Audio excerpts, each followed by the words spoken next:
अधिकतर एक तरफा तलाक क्रुएल्टी की वजह से, अडल्ट्री की वजह से, एक्स्ट्रा मैरिटल की अफेयर की वजह से होते हैं। तो आपको बता दें, अभी जो ऑनरेबल सुप्रीम कोर्ट का फैसला आया है, नए कानून नए नियम लेकर आया है और उसके द्वारा एक तरफा तलाक लेना बहुत बहुत बहुत ही ज्यादा आसान हो गया है।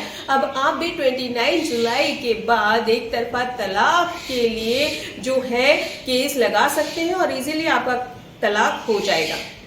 आपको बता दें कि इस केस के फैक्ट क्या थे जिसके बारे में हम बात कर रहे हैं। यहाँ पे पति पत्नी की जो है शादी होती है, 2002 में शादी होती है और 2006 में उनके एक बच्चा होता है। बच्चा होने के बाद उनके डिस्प्यूट बढ़ जाते हैं। अब डिस्प्यूट इस हद तक बढ़ जाते हैं, जो पत्नी होती है वो कहती है भाई मुझे तलाक लेना है, मुझे नहीं रहना तुम्हारे साथ, पूरी कोशिश हो चुकी है। फैमिली कोर्ट में जाते हैं एक उम्मीद लेकर, लेकिन फैमिली कोर्ट से भी उनको निराशा हाथ लगती है। हताश होकर वो हाई कोर्ट में अपील करते हैं, हाई कोर्ट से भी उनको हताशा ही मिलती है। इन लास्ट वो चले जाते हैं ऑनरेबल सुप्रीम कोर्ट।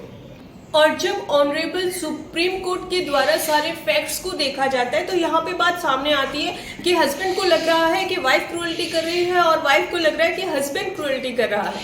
यहाँ पर दोनों के जो इल्जाम थे वो ये थे कि भाई वो मुझे गाली देती है, मारते पीटता है और परेशान करता है, किसी तरह से हम साथ नहीं रह सकते हैं। तो यहाँ पे ऑनरेबल सुप्रीम कोर्ट ने एक नया नियम लागू किया कि अगर बहुत लंबे समय से केस चल रहे हैं या फिर पति पत्नी दूर रह रहे हैं, पूरी कोशिश ऑलरेडी की जा चुकी है इनको साथ लाने की, तो जबरदस्ती इनको साथ लाना सही नहीं होगा।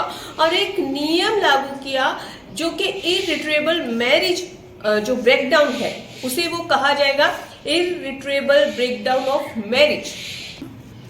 कॉन्स्टिट्यूशन ऑफ इंडिया आर्टिकल 142 की पावर का इस्तेमाल करते हुए उन्हें डाइवोर्स दे दिया जाता है।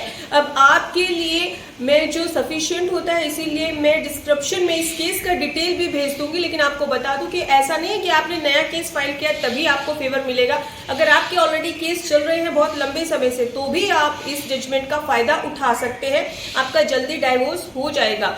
लेकिन फिर भी अगर आपकी कोई क्वायरी है इस केस से रिलेटेड या अदर केस से रिलेटेड तो आप हमसे व्हाट्सएप नंबर पर अपॉइंटमेंट लेकर बात कर सकते हैं। धन्यवाद।